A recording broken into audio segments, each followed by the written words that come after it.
지금 가장 빠르게 오른 게 메모리 반도체 가격이기 때문에 이게 흔들리게 되면은 생각보다 두 기업은 같이 흔들 수밖에 없습니다. 일단은 미국의 ADR 형태로 상장을 했기 때문에 과연 하이닉스의 주가가 삼성전자보다 얼마나 프리미엄을 더 받는지, 하이닉스의 미국 ADR이 미국의 마이크론의 본주와 어느 정도의 페어링을 같이 보여주는지가 가장 투자 포인트가 될 수 있습니다. 기업들의 장기 전망은 긍정적인 위주가 되게 많습니다.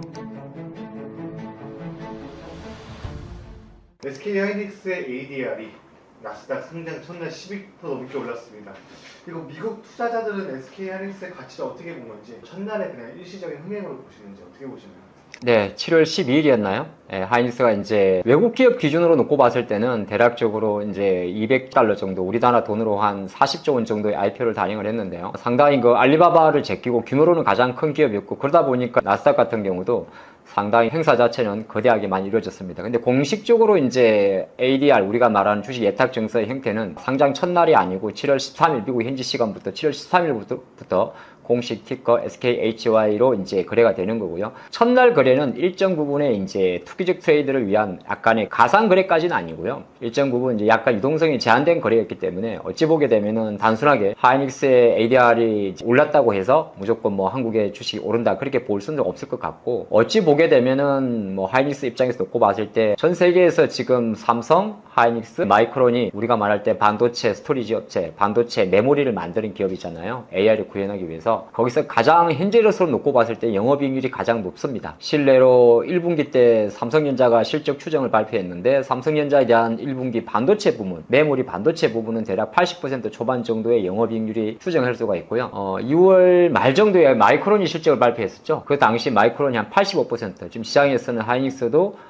85% 그 이상까지 많이 보고 있습니다. 그러다 보니까 아무래도 첫날은 상당히 좀 주목이 됐을 수가 있고요. 다른 한편으로는 이제 과연 앞으로가 중요할 겁니다. 사실 반도체라는 게 자칫 단순하게 뭐 미국에만 상장됐다고 해서 무조건 미국발 프리미엄 받는 건 아니거든요. 우리가 ADR이라는 것도 한편으로 놓고 보게 되면은 형태가 한국의 주식을 담보로 맡겨놓고 그 담보를 통해 가지고 오히려 미국이라는 큰 시장에서 상장을 시킨 거고, 또 미국이라는 시장 자체가 한국의 전체적인 코스피 시장보다는 우리가 말할 때 밸류에이션이 얼추 2배 정도가 비쌉니다. 한국은 보통 과거 보게 되면 뭐 10배 그렇게 이야기를 하는 거고, 미국은 나스닥 기준으로 한 20배 정도가 나오니까 일정 부분의 프리미엄 붙을 수가 있는데, 가장 중요한 거는 첫날 하루의 거래량이 중요한 것이 아니고 전체적으로 이제 앞으로 놓고 볼 때 정말 반도체 메모리 기업들에 대해서 계속적으로 수익 실현에 대한, 그러니까 수익이라는 게 이제 이익이 증가할 수 있는 그런 기대치와 그런 모멘텀이 가장 중요하겠죠. 그래서 저는 뭐 첫날 보통 우리나라 주식도 그런 거 있잖아요. 신규 상장주 같은 경우도 우리나라에 첫날 상장하게 되면 주가가 많이 올랐다가 며칠 지나고 나면 쫙 빠지고 있지 않습니까? 그래서 첫날의 강세는 어찌 보게 되면 뭐 외국 기업에 또 게다가 글로벌 기준으로 반도체 어떻게 보면 영업이익률이 가장 큰 기업의 나스닥 상장에 큰 상징적 의미가 있지 않나 그렇게 볼 수 있겠습니다. 그렇지만 반면에 국내 주가는 두 자릿수 급락했습니다. 단순한 차익 실현인지 HBM4 출하와 실적 기대가 낮아진 영향이 큰 건지, 이거 어떻게 보셨나요? 7월 초순 정도에 삼성전자가 대략 89.5조 원 정도의 영업이익 추정치를 발표를 했습니다. 그래서 이제 거기에는 MX 사업 부분, 뭐 예를 들어서 스마트폰 사업 부분 적자도 있을 거고, 파운드리 적자도 있을 건데, 가장 중요한 메모리 같은 경우는 얼추 90조 원 육박하는 실적을 발표했거든요. 근데 그때 국내 이제 일부 증권사에서는 앞으로 이제 3분기, 4분기 또는 내년으로 넘어갔을 때 반도체 가격의 상승 탄력성이 조금 둔화되지 않겠느냐. 그러니까 중요한 거는 뭐냐 하면 가격의 절대치는 계속 올라요. 예를 들어서 하이닉스는 아직 실적을 발표 안 했습니다만, 하이닉스 같은 경우는 2분기 때 지금 컨센서스는 대략 65조 원 정도로 되어 있고요. 오늘 방송을 함께하는 이날 또 국내 일부 모 증권사에서는 생각보다 그럴 것 같지가 않은데 뭐 앞으로 뭐 실적 같은 경우는 65조 원보다 조금 덜 할 수도 있겠는데, 그런 이야기 나오다 보니까 약간 제가 가끔 느끼지만은 이 애널리스트 분들도 되게 힘든 직업이에요. 뭐 힘들지 않은 직업이 어디 있겠냐면은, 내가 어떤 투자 의견을 갖고 있는데 증권사 주가가 먼저 올라가 버리게 되면은 약간 거기에 껴 맞추는 것도 있고, 근데 숫자를 봤더니 생각한 것보다 조금 덜 나왔다 그러면은 또 가끔 내리기도 하거든요. 그래서 우리가 리포트를 바라볼 때는 목표 의견은 그렇게 중요하지 않습니다. 항상 보면 우리나라 매수 위주의 리포터잖아요. 그래서 뭐가 중요한 거냐면 이제 목표 가격을 조정하는 게 사실상 매도 리포터거든요. 뭐 예를 들어서 하이닉스나 삼성전자를 목표 가격을 뭐 원래 380만 원을 갖고 있습니다. 예를 들어서 어떤 증권사가. 근데 뭐 앞으로 이제 실적이 좀 둔화될 것 같다 그래서 뭐 한 360만 원까지 내려버리면, 우리가 생각하게 되면 아직 가보지 않은 않은 가격이잖아요. 가보지 않은 가격에서 20만 원 정도를 인하했다는 것 자체는 별거 아닌데 그럼 나는 뭐 360만 원에 팔면 되지 이렇게 볼 수 있는데 사실 이거는 목표 가격이에요. 그러니까 예를 들어 실적의 증가 속도가 계속 이견이 없고 또 외부적인 요인에 대한 변수가 별로 없고 그런 걸 많이 하는데 그게 이제 증권사 애널리스트 분들마다 여러 가지 특징이고 최근에는 사실 뭐 하이닉스 포함해가 삼성전 포함해가지고 많은 글로벌 IB들이 약간 한국 증시의 약간 과열을 조금 경계하는 분위기도 없잖아 있었습니다. 실내로 이제 저도 사실 이 트리거가 이렇게 크게 파장을 가져올 줄은 몰랐는데 지금 가장 큰 문제 아닌 문제 우리가 체크하는 건 뭐냐면 어떻게 반도체 실적이 이렇게 높은 실적을 보여줬느냐 그게 핵심이잖아요. 그렇죠. 삼성전자가 어떻게 3개월 만에 90조 원의 영업이익을 내냐 이거죠. 예를 들어서 그리고 보면 추정치 놓고 보게 되면 올해 연간으로 놓고 보게 되면 3분기는 7월달, 8월달, 9월달 3분기는 100조, 110조 원 이상을 보고 있거든요. 어떻게 이게 가능한가에 대한 의문점. 그럼 그 어떻게 이렇게 높은 실적이 나올 수밖에 없었는가에 대한 답변은 이미 실적을 열어보면 4배, 5배 그 이상으로 메모리 가격이 있는 거란 말이죠. 우리가 말할 때 범용 메모리라고 이야기를 합니다. 그러면 우리가 생각할 때 수요는 일단 어느 정도 계속적으로 들어온다. 우리가 뭐 매체를 보게 되면은 AI 수요 넘쳐납니다. 그런 거예요. 근데 그걸 만들기 위해서 이제 공급적인 부분이잖아요. 왜냐하면 사는 사람은 많은데 반도체를 만들 수 있는 게 뭐 밤새 24시간 돌려가지고 어디 뭐 제과점에 빵 찍어내는 것도 아니고 한계가 있단 말이죠. 그런데 은근슬쩍 이제 공급 축소를 조금 예단할 수 있는 정설에 대한 이야기가 아주 먼 이야기지만은 사실 나온다는 거거든요. 시장이란 거는 생각보다 작은 노이즈에도 어느 정도 주가가 많이 올랐다는 이유가 있다 보면은 아주 높은 차익 욕구를 느끼게 됩니다. 예를 들어서 우리나라가 내부적으로 메가 프로젝트라고 이제 6월 달에 엄청 크게 나왔지 않습니까? 그래서 뭐 울산이라든지 광주라든지 반도체 공장 짓고 그런 것들. 그 다음에 뭐 하이닉스가 또 상장을 해가지고 상장해서 한 40조 원 정도가 유입됩니다. 그러면 그 돈을 통해 가지고 일정 부분 이상을 이제 어디 국내에 있는 뭐 청주 공장이든 용인 공장이든 이런데 공장을 확장하는 부분. 그리고 이제 최근에 가장 큰 화두가 7월 중순 정도에 또 전 세계 중국 기업인데 중국의 메모리를 만드는 YMTC 창신 반도체, 창신 메모리라고 이야기하는데 우리말로 표현하게 되면 이런 기업들의 이제 상장 이슈가 나오다 보니까 어찌 보게 되면 차익 욕구를 좀 강화했다 그리 볼 수 있을 것 같습니다. 그러다 보니까 이제 시장에서는 야 그러면 그동안 메모리 실적에 대한 증가 때 쉽게 말해 정확하게 메모리거든요. 디램 실적에 대한 기대감으로 주가가 왔는데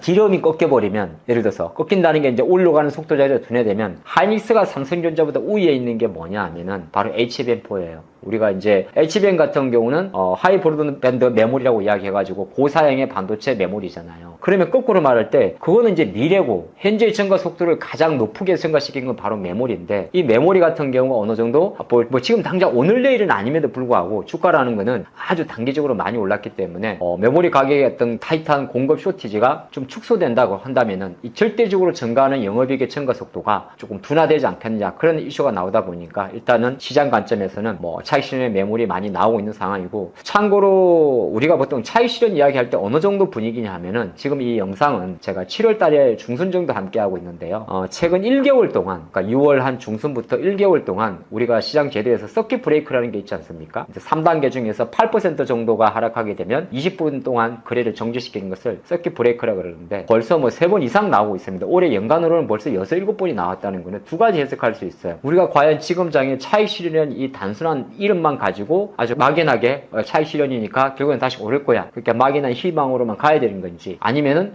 9,000포인트 있던 주가 지수가 20%가 하락하게 되면 약세장인데 그게 7,000포인트 초반이라는 거죠. 그러면 시장이 7,000포인트 초반 또는 7,000포인트까지 있다는 상황이라면 단순한 차익 실현이 아니라 어찌 보게 되면은 상반기 100% 정확하게 올해 대한민국 증시는 작년도 연말 대비해서 100%가 올랐습니다. 100% 오른 데 대해서 어느 정도의 어떤 눌림목과 기간 조정이 진행되지 않느냐 그에 대한 가능성을 일어나야 되거든요. 그러면 제가 생각할 때는 실적은 아마 이견 없다고 다 나올 거예요. 그죠? 실적 특별히 여러 가지 데이터에서 꺾인 게 없으니까. 다만 주가는 항상 작은 노이즈에 민감하기 때문에 지금 시장에서의 차익 실현은 약간은 우리가 시간적인 관점에 놓고 볼 때 빠르게 빠진 건 아주 긍정인데 주가라는 게 그런 게 있어요. 뭐 삼성 하이닉스를 예를 들면 300만 원 하이닉스가 30%가 빠지게 되면은 대략적으로 210만 원 아닙니까? 그럼 30%까지 빠졌다는 건 200만 원도 깨고 하는 그런 가격이 나온다는 거는 빨리 빠졌기 때문에 다시 올라갈 수 있는 여력은 남아있을 있을 거예요. 용수철처럼 아니면 바운드처럼 우리가 뭐 이렇게 공을 땅으로 던지면 통통 튀어오르죠. 근데 첫 번째 바운스는 높게 튀어오릅니다. 왜냐하면 내려왔던 중력이 있으니까. 근데 두 번째 바운스는 첫 번째 바운스보다 낮습니다. 그죠? 이 공이 통통통통 깔아놓는 거잖아요. 그러니까 생각보다 지금 장 같은 경우는 바운스는 나올 건데 가장 염려하는 게 뭐냐 하면은 바운스의 폭과 바운스의 시간이 생각보다 길어질 수 있지 않는가. 그에 대한 염려가 7월달 접어드는 하반기 접어들어서 뭐 한국 증시 포함해서 글로벌 증시의 가장 큰 또 고민거리다. 그리 볼 수 있겠습니다. 반도체가 고점 아니냐라는 걱정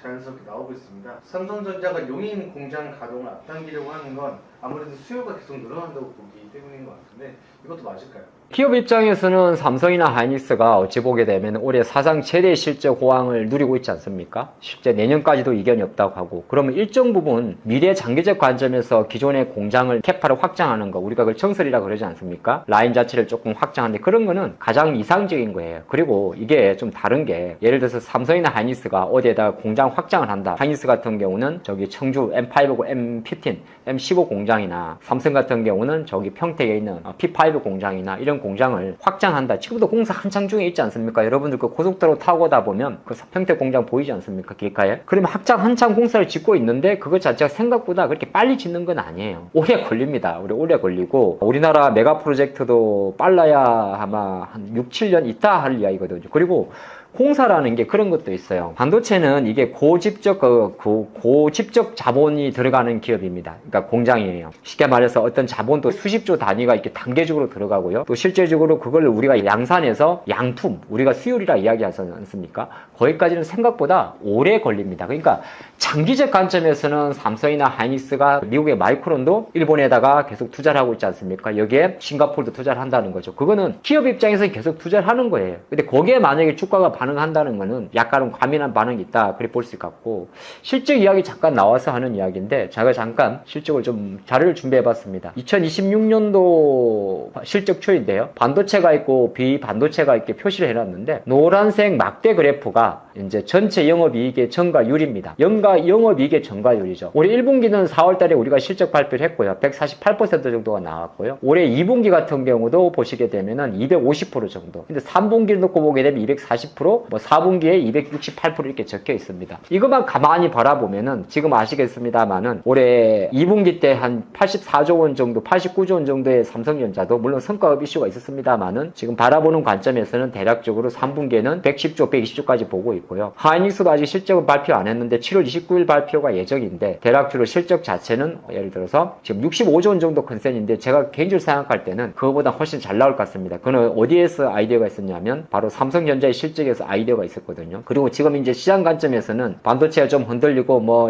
삼성전자가 용인 공장을 앞당기고 또 하이닉스가 뭐 이렇게 한다 그러니까 주가는 조금 민감하게 반응할지 모르겠는데, 중요한 거는 최근에 TSMC의 6월 매출이라든지, TSMC 6월 매출도 월간 기준으로 가장 높은 상승률을 보였어요. 그런 걸 생각한다면 어디에도 아직까지는 반도체 실적의 해선이 꺾인 데는 없습니다. 근데 주가가 이제 실적은 저렇게 그래프처럼 우상향 하는데 실적의 증가 속도가 우상향보다 너무 빨랐기 때문에 오히려 주가라는 것 자체에 크게 밀리는 상황이 될 수도 있고요. 자료 화면 하나만 더 보겠습니다. 이 자료는 뭐냐 하면 우리나라 지금 주가 지수 7,000포인트 정도가 어느 정도 자리에 있는지를 보여주는 건데, 화면 좀 보시면은 이게 노란색 그래프가 이제 우리나라의 주가 수익 배율 PER을 나타내는 거예요. 그래서 노란색이 보게 되면 숫자 조금 작을 텐데요. 맨 오른쪽 지금 2026년도 7월 중순 기준으로 6 밑으로 떨어졌습니다. 네, 6 밑으로. 그러니까 이게 왼쪽에 보게 되면 숫자 6 밑으로, 이건 뭐 우리 여러분들 시력 검사하는 건 아니고 그냥 제가 쉽게 말씀드리면 6, 우리나라의 한국이 벌어들이는 한국의 주식의 총 가치가 7,000포인트 기준이라면은 지금 현재 수준으로 PER, 주가 수익 배율이 6배밖에 되질 않습니다. 참고로 삼성전자가 30만 전자 이하, 하이닉스가 200만 이하로 내려가게 되면 올해 벌어들일 이익 기준으로 놓고 봤을 때는 양사의 주가 수익 배율 PER이 무려 5배까지 안 됩니다. 그러면 거꾸로 말하면 지금 삼성과 하이닉스 같은 경우는 어찌 보게 되면은 가장 싼 거죠. 근데 이제 성장주 관점에서는 이렇게 실적이 좋은데 이렇게 만약에 기업이 싸다고 하게 되면 외적인 요인이 크게 작용을 하는 거예요. 그러니까 기업 본연 말고 아까 조금 전에 말한 대로 뭐 반도체 고점 이거 다 떠나가지고 뭔가 외적인 요인으로 주가가 싸져버린 겁니다. 그러니까 실적이 나빠서 주가가 싸진 게 아니라 여러 가지 외적인 요인, 뭐 외적인 요인은 뭐 여러 가지가 있을 수 있어요. 아까 좀 전에 말한 대로 갑자기 여기저기서 증설을 한다더라, 중국의 반도체 기업이 뭐 상장을 해서 공장을 짓는다더라, 아니면 미국의 애플 같은 기업들이 스마트폰 가격이 너무 비싸니까 어찌 보게 되면은 실제로 중국의 반도체 메모리를 사용해야 된다라, 그런 등등등들 있잖아요. 그런 상황이라 볼 수가 있습니다. 그래서 일단 첫 번째 저한테 확인하셨던 뭐 고점이란 걱정에 대한 이슈는 주가는 어느 정도 단기적 고점에 대한 시그널을 보여줬는데 그건 이제 여러 가지 테크니컬 분석이 많이 통하는 부분이고, 그걸 빼고 나면 아직까지 뭐 메모리 수요가 꺾였다든지 반도체 실적의 증감 속도의 훼손이 있다든지 그런 데이터는 저는 아직 보이고 있지 않다, 그렇게 보고 있습니다. 삼성전자와 SK 하이닉스를 비롯한 반도체 대형주가 함께 크게 밀렸습니다. 개별 기업의 문제라기보다는 뭔가 반도체에 물렸던 돈이 한꺼번에 빠진다, 뭐 이렇게 봐도 될까?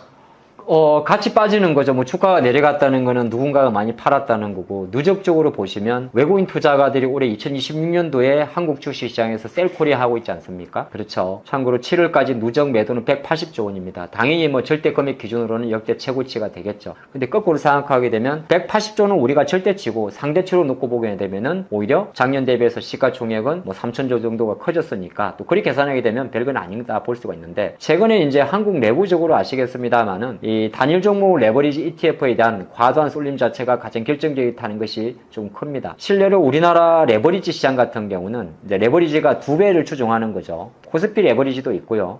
코스닥도 있긴 있는데 5월 말 정도에 단일 종목 레버리지가 상장을 했지 않습니까? 삼성 하이닉스가. 미국에는 40개가 넘는 기업들이 있습니다. 한국엔 딱 2개 있는데 미국의 이 단일 종목 레버리지의 총 시장 규모는 대략 50조 원 정도가 됩니다. 50조 원. 근데 우리나라 같은 경우는 딸랑 2개 종목이 있는데 지금은 좀 많이 빠졌습니다. 삼성전자가 이제 뭐 37만에서 30만 전자도 이탈하고 하이닉스가 얼추 300에서 200만 이탈하다 보니까 지금은 10조 원 초반으로 밀려 있는데, 우리나라가 이제 미국보다 시장 규모가 대략적으로 5배 이상 작거든요. 그런 상황에서 그러면은 50조의 미국은 40개가 넘는 단일 종목 ETF가 있고 한국엔 2개밖에 없는데, 이 2개가 사실은 평균 전체 거래량에 삼성과 하이닉스가 최근 6월 한 달 동안 전체 거래량, 거래 대금의 50% 이상. 여기에 보통 ETF는 거래 대금에 합산을 시키지는 않습니다. 합산했을 경우에 추정을 해보면 대략적으로 7, 80%까지 올라갔던 거죠. 근데 여기서 이제 여러분 잘 아시겠습니다만은 여러 가지 현상이 5월 말부터 6월 말 7월 초까지 현상됐죠. 가장 표면적으로 보는 게 코스닥 시장에서의 자금 자체가 오히려 역대 마이너스가 나왔고, 개인 투자가들이 코스닥의 손실을 만회하기 위해서 하이닉스, 삼성의 단일 종목의 투자가 이루어졌고, 삼성 하이닉스 단일 종목에 대한 투자가 이루어지다 보니까 삼성 하이닉스는 사실 실적도 좋아서 주가가 올라갈 만하기도 합니다만은 5월 한때 초 25만 전자가 37만 원까지, 그 다음에 5월 초 정도 같은 경우에 150만 하이닉스가 단기간에 2달 만에 레버리지 효과로 300만 원까지 더블로 가는 효과가 있었지 않습니까? 그런 과정이 있었기 때문에 어찌 보게 되면 국내 반도체 대형주가 크게 몰리는 거는, 이거는 뭐 어찌 보게 되는 삼성과 하이닉스 포함해가지고 같은 S6 종목이라고 거론됐던 삼성전자, 하이닉스, SK스퀘어, 삼성전기, 삼성생명, 삼성물산 이렇게 6개 종목이 같이 좀 빠지는 그런 상황으로 많이 몰려있는데, 일단 이게 생각보다 좀 심각합니다. 저는 그리 감히 말씀드리고 싶어요. 심각하다는 게 뭐냐면, 이 이야기가 나왔으니까 조금 정리해드리면, 이 단일 종목 ETF를 단순하게 지금 언론이나 여러 가지 매체, 정치적으로도 되게 뜨겁습니다. 왜냐하면 워낙 이제 우리나라 삼성전자 하이닉스는 주주분도 많고, 예를 들어서 워낙 또 높은 변동성을 보였기 때문에, 근데 쉽게 이 문제를 풀기가 좀 어려운 게 지금 현재 상황이거든요. 그러다 보니까 우리가 나쁘게 말하면 수급이 완전 꼬여 있다고 생각을 해요. 그래서 제가 좀 감히 말씀드린 거는, 시장이 있잖아요. 시장에 어떤 외부적인 요인 없이 만약에 미국에서 뭐가 터졌어요. 예, 뭐 금융위기가 터졌다든지 아니면은 뭐 뭔가가 난리가 났어요. 그래서 그 아시아 글로벌 증시가 우리가 3월달처럼 글로벌 증시가 한 번에 무너져요. 참고로 SK 하이닉스가 올해 들어서 15% 정도 하락한 적이 딱 2번 있습니다. 지금 현재 기준으로. 한 번이 3월 3일, 그리고 2번이 7월 13일입니다. 7월 13일 날 하이닉스가 장중에 15% 정도가 빠지게 되는데, 그러면 제가 비교를 해가지고 3월 3일하고 7월 13일은 어떤 날이었냐, 뭐 어찌 보면 주간의 첫날이긴 했어요. 근데 3월 3일은 전쟁이 발생을 했죠. 그래서 전쟁이 발생해서 글로벌 증시가 같이 빠진 거고, 거고 7월 13일 같은 경우는 사실은 한국만 많이 빠졌습니다. 물론 뭐 한국이 많이 올랐기 때문에 그런 거 놓고 보게 되면 확실하게 지금 반도체로 몰렸던 돈에 대한 어쩐 엄청나게 꼬인 수급이 생각보다 스스로 시장의 정화적인 작용을 통해 가지고 풀 때까지는 약간은 국내 증시가 글로벌 주식이네, 글로벌 주식 또는 글로벌 반도체 주식 대비해서 우리가 말하는 안 좋은 디커플링, 커플링은 똑같이 움직이는 거고 디커플링은 DE가 붙었으니까 나쁘게 움직이는 거죠. 남들 오를 때 덜 오르고 남들 빠질 때 더 빠지는 그런 현상이 조금은 기간 조정과 함께 나올 수 있지 않을까 그런 염려도 같이 존재한다 볼 수 있겠습니다. 네, HBM에서는 하이닉스가 앞서지만 일반 DRAM 가격 상승은 삼성전자가 더 유리할 수 있다고 합니다. 반등할 때 두 회사를 같이 봐야 되는 건지 따로 본다면 어떻게 봐야 되는 건지 궁금합니다. 이게 전반부에 잠깐 저희가 말씀드렸는데 만약에 반도체 메모리 가격의 범용 반도체 정설 쉽게 말해서 중국 CSMT의 상장 또는 중국 CXMT 말고 또 YMTC라고 양적 메모리도 곧 상장하거든요. 그런 이슈라든지 또는 삼성 하이닉스의 뭐 정설 이슈 이런 게 나오게 되고 그렇게 되게 되면은 사실은 메모리 반도체 비중이 이제 높은 어찌 보기에는 삼성이 조금 이렇게 위축될 수 있을 것 같기도 합니다만은 실적 관점에서 지금 가장 빠르게 오른 게 메모리 반도체 가격이기 때문에 오히려 만약에 이게 흔들리게 되면은 생각보다 두 기업은 같이 흔들릴 수밖에 없습니다. 근데 하이닉스가 먼저 움직이고 흔들릴 수도 있어요. 둘의 별 차이는 없어요. 중요한 거는 하반기로 넘어갈 때 이미 지금 7월이면 하반기입니다만은 이제 HBM 시장에서는 확실하게 삼성 하이닉스가 삼성전자보다 배 이상의 높은 점유율을 갖고 있습니다. 신뢰로 한 58% 갖고 있고 삼성하고 마이크론이 대략 20% 초반이거든요. 근데 HBM4로 들어가게 되면은 삼성전자가 조금씩 올라옵니다. 올라와도 그게 점유율을 좁히는 시간이 꽤 오래 걸려요. 왜 그러냐면 우리가 베라루빈이라고 이야기하는 HM4 같은 경우도 이제 26년도 하반기에 들어가는 거는 약간 초기고 실제적으로 27년도까지 시간을 두고 들어가기 때문에 서서히 잡혀가는 그림입니다. 그래서 두 개를 놓고 봤을 때 뭐가 어쩌다 그렇게 좀 평가에는 좀 무리가 있을 수 있을 것 같고요. 일단은 다른 메모리 가격의 상승세 자체와 HBM 가격 상승세도 같이 가야 되는 건데 만약에 시장의 접근과 포인트가 되게 중요한데요. 시장이 우리가 말할 때 LTA라고 이야기해 장기 공급 계획에 대한 이야기가 나온다 그러면 두 개는 다 동등하게 갈 수가 있습니다. 그리고 지금 삼성이 조금 서둘러 가지고 HBM 시장에 빨리 4 시장에 6세대, 7세대가 되겠죠. 진출하는 거는 맞긴 맞습니다만 하이닉스도 동일한 속도로 가는 거거든요. 마이크론도 마찬가지입니다. 그래서 제가 볼 때는 어쨌든 하반기로 되면서 조금 달라진 게 뭐가 있냐면은 일단은 삼성전자 입장에서는 다시 한번 여전히 메모리는 메모리대로 그대로 하이닉스와 거의 같은 길로 보면 되고 오히려 이제 미국 기업들 봐가지고 우리가 그런 이야기 많이 나올 겁니다. 미국의 AI 기업들이 예를 들어서 CapEx라고 그래요. 잉여 자본 흐름이 좀 제한적이라서 AI 투자를 좀 지원할 수 있다. 그런 이야기 자꾸 나오지 않습니까? 그런 이야기 조금만 나오면 이제 글로벌 반도체가 흔들리거든요. 그런 게 나올 때는 HBM 쪽의 이야기니까 아무래도 조금 부담이 될 수가 있고 그게 아닌 상태에서 메모리 가격의 상승세나 우리가 매달 확인하는 수출 지표의 흐름에서 메모리 가격의 상승세나 이런 게 꺾이지 않는다면 사실 동등한 그림으로 가는 겁니다. 그리고 하이닉스 같은 경우는 한 가지 조금 이제 삼성과 다른 거는 일단은 미국의 ADR 형태로 상장을 했기 때문에 과연 하이닉스의 주가가 삼성전자보다 얼마나 프리미엄을 더 받는지 과연 하이닉스의 미국 ADR이 미국의 마이크론의 본주와 어느 정도의 페어링을 같이 보여주는지가 가장 투자 포인트가 될 수 있습니다. 물론 미국 투자가들이 하이닉스 ADR을 매수하고 한국의 주식을 팔 수도 있기는 있습니다. 근데 그런 건 이제 여러 가지 기회가 많이 공존할 수 있긴 있는데 중요한 관점에서는 하이닉스도 실제적으로 7월 29일 날, 그 다음에 삼성전자는 7월 30일 날, 해외 기업만큼이나 이게 이제 우리가 말할 때 반도체 그 IDM 업체이기 때문에 미국의 알파벳이나 또는 메타나 마이크로소프트처럼 향후 AI 카펙스 투자를 구체적으로 밝히진 않겠습니다만 일정 부분 앞으로의 메모리 수요에 대한 전망이라든지 카펙스 투자에 대한 발표는 예정되어 있거든요. 그런 관점으로 일단 7월 말 그네들의 삼성과 하이닉스가 실적을 발표한 이후에 컨퍼런스 콜까지는 한번 확인해 보는 그 시간도 필요할 것 같고 물론 이제 기업들의 장기 전망은 항상 긍정적인 위주가 되게 많습니다. 그건 어쩔 수가 없는 거죠. 왜냐하면 어차피 메모리를 만드는 입장에서 수요단에서 긍정적인 어떤 컨센서스가 나오는 게 내가 기업의 공장을 계속 유지하고 가동하는 그림이니까. 그래서 두 기업 같은 경우는 어느 정도 비교하기보다는 약간의 투자 포인트의 관점에서 차이를 둬서 고민해 보시는 것도 좋을 것 같습니다. 최근 코스피가 크게 흔들리는 가운데 지금 촬영의 기준 코스피 6,800입니다. 증권주는 상대적으로 좀 강한 모습을 보이는데요. 시장은 왜 지금 증권주를 주목하는 걸까요?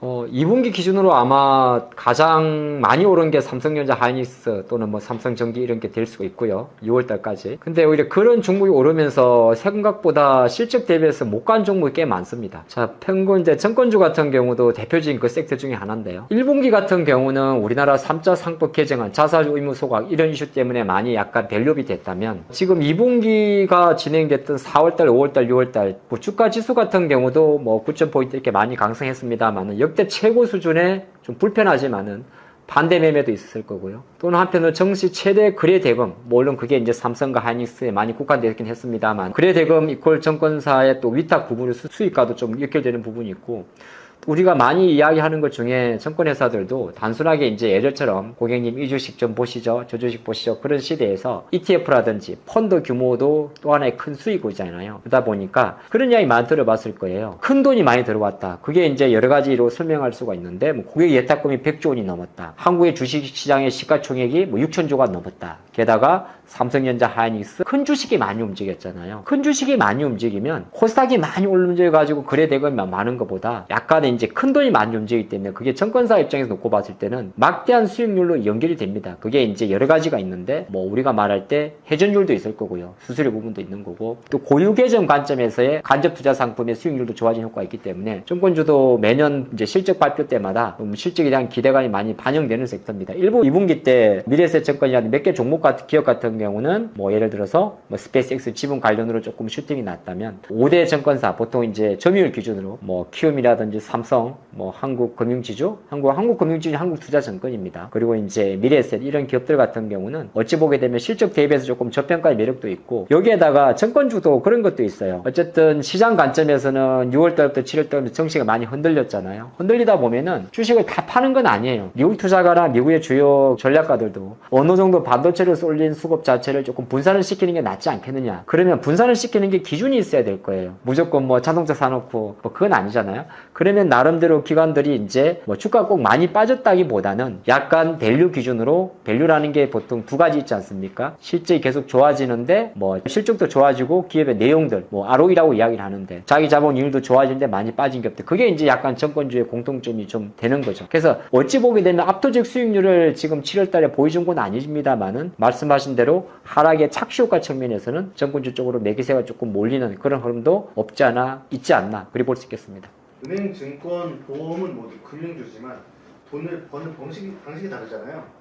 지금 시장에서는 어느 쪽이 가장 유리한 환경인가요? 말씀하신 대로 다 비슷하지만 다 다릅니다. 은행업종이 보통 보게 되면은 금리에 조금 민감하죠. 우리가 왜냐하면 예대 마진이라고 이야기합니다. NIM. 그러니까 쉽게 말해서 우리가 그런 말하죠. 우리나라도 지금 아마 7월 달에 한국의 기준금리가 지금 2.5%로 되어 있는데요. 추가적으로 금리 인상 가능성이 많이 화두가 되는 거거든요. 그러면은 내가 소비자 입장에서 놓고 봤을 때 금리 인상하게 되면은 예금금리 요만큼 오르는데 대출금리 이만큼 오르죠. 물론 정부에서 어느 정도 좀 관리를 합니다만 그걸 NIM이라고 이야기를 합니다. 그런 것 측면에서는 금리를 올리게 되면 은행주 쪽으로 자기 몰릴 수밖에 없는 거고 또 다른 한편으로는 금리를 올리게 되면 대출 시장 자체가 또 막힙니다. 그렇죠? 막히는 건 아닌데 지금 부동산 억제 정책 때문에 대출이 규제해놨기 때문에 마냥 가만히 생각해 보게 되면 금융주 실적이 막 좋아진다 그렇게도 보기 어려운데 희한한 거는 우리나라 이제 5대 금융지주회사 같은 경우도 KB나 신한이나 우리나 하나 전부 다 어느 정도 PF 노출 옛날에 좀 많긴 많았어요. 지금도 사실 많긴 많습니다. 많긴 많은데 대형은행들 같은 경우는 일정 부분 프로젝트 파이낸싱 PF 대출에 대한 어느 정도 규제를 좀 많이 해놨기 때문에 생각보다 자산 건전성이 좋아가지고 25년도도 5대 금융지주회사가 역대 최대의 이익을 보였는데 올해 같은 경우도 실적에 대한 기대감이 되게 안정적입니다. 그리고 이제 장이 좀 불안할 때 금융증권 보험주 중에서 어떤 섹터를 제일 먼저 사냐면은 은행업종을 제일 많이 사게 됩니다. 그게 왜냐하면 가장 안정적인 수익 구조를 갖고 있기 때문이거든요. 보험하고 증권 같은 경우는 다른 점이 은행보다는 약간 외부 노출은 똑같습니다만은 증권업종이라는 것 자체는 아무래도 정시 등락에 따라서 변동성이 클 수밖에 없는 거고 보험은 아시겠지만은 회사채 금리와도 많이 연동이 되고 매출적인 요인에서는 경기가 나쁘게 되면은 아무래도 보험 전체적인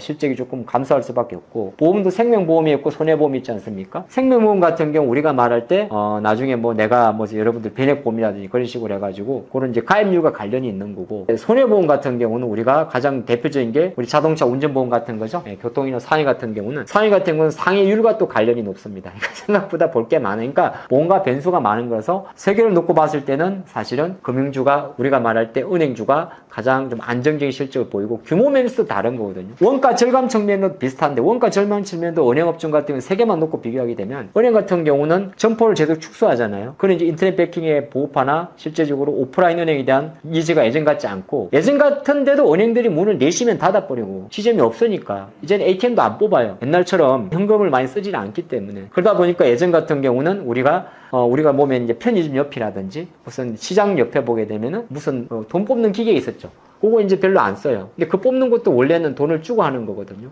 그런 여러 가지 메커니즘 자체가 은행주는 또 원가적인 측면에서 조금 다른 기업들보다 조금 좋기 때문에 그런 방식으로 조금 각자만의 베네핏이 좀 있습니다. 보험주 잠깐 더 추가적으로 보험주 같은 경우는 아무래도 우리가 보험료를 받아서 그걸 우리가 만약에 사고가 발생하게 되면 소비자 입장에서 보험금을 지불하죠. 그렇죠? 보험료를 받아서 보험금을 지불한단 말이죠. 그러면 받아둔 보험료가 뭐 사고가 안 생기면 이제 회사에 돈이 되는 건데 그걸 운용을 하는데 그걸 가지고 뭐 주식을 막 굴릴 수는 없는 거고 주식을 막 굴리면 그걸 보통 채권에 투자하거든요. 대부분이. 채권은 수익률이 지금 많이 올랐단 말은 채권 가격이 떨어진 거잖아요. 그렇죠? 그러니까 채권 가격이 떨어지게 되면 보험회사 입장에 놓고 봤을 때는 채권의 평가 손실이 발생을 합니다. 여러 가지 좀 복합적인 게 얽혀져 있기 때문에 그런 차이점에서 제가 만약에 은행, 증권, 보험 중에서 하나의 섹터만 골라서 좀 중기적으로 투자를 한다 그러면은 단연 변동성이나 안정성 측면에서는 은행업종을 선호할 수밖에 없다. 그렇게 말씀드리고 싶습니다.